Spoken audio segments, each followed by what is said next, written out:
Elmer.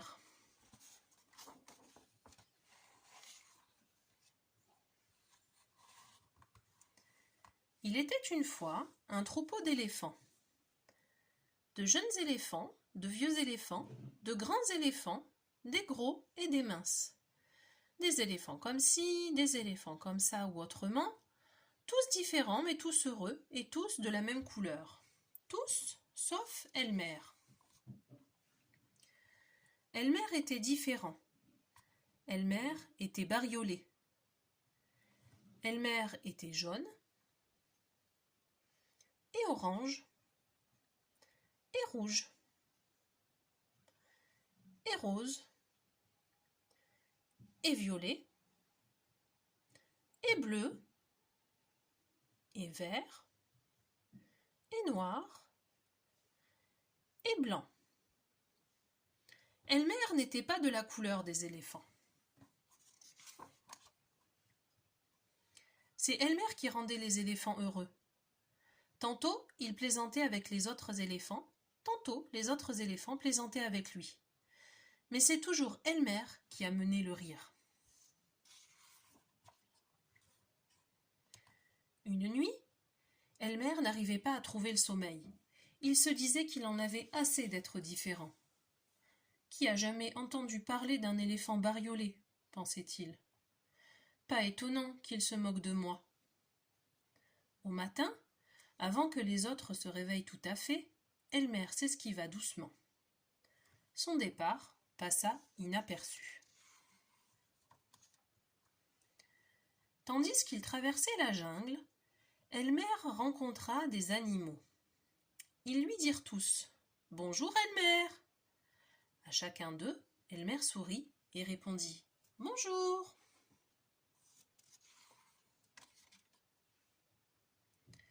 Après une longue marche, Elmer trouva ce qu'il cherchait, un arbrisseau buissonnant.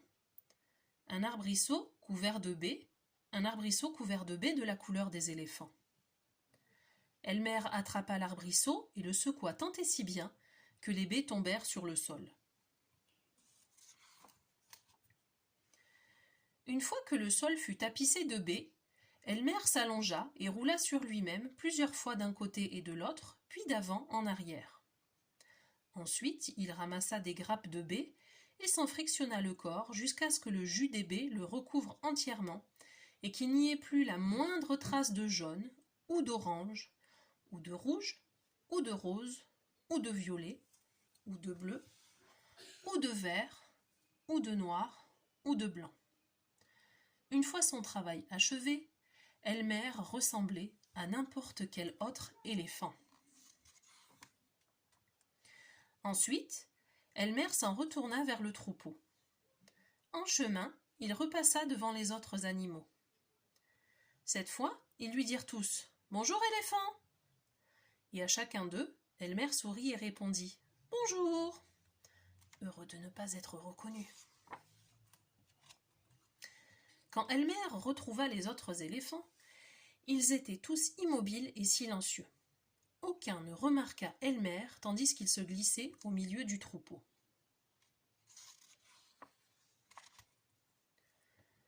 Au bout d'un moment, Elmer sentait que quelque chose clochait.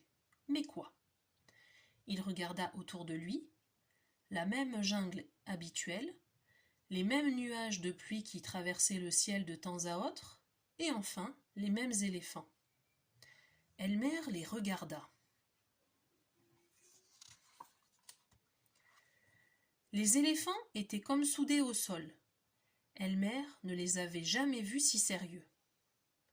Et plus il regardait ces éléphants silencieux, sérieux, solennels et comme soudés au sol, plus il avait envie de rire.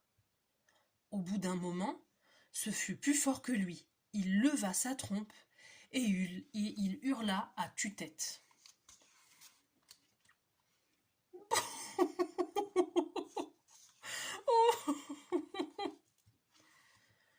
Les éléphants furent si surpris qu'ils firent des bonds dans tous les sens.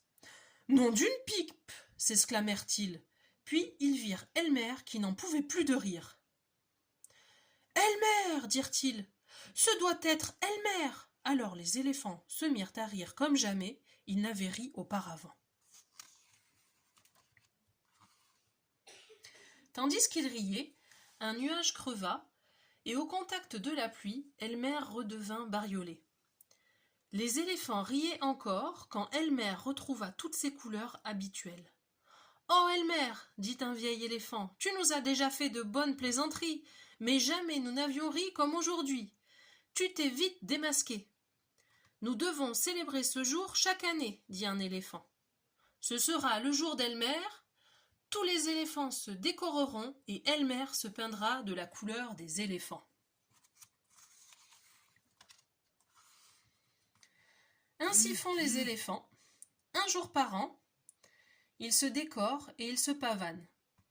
Si ce jour-là vous rencontrez un éléphant de la couleur habituelle des éléphants, vous saurez que c'est Elmer, sans aucun doute.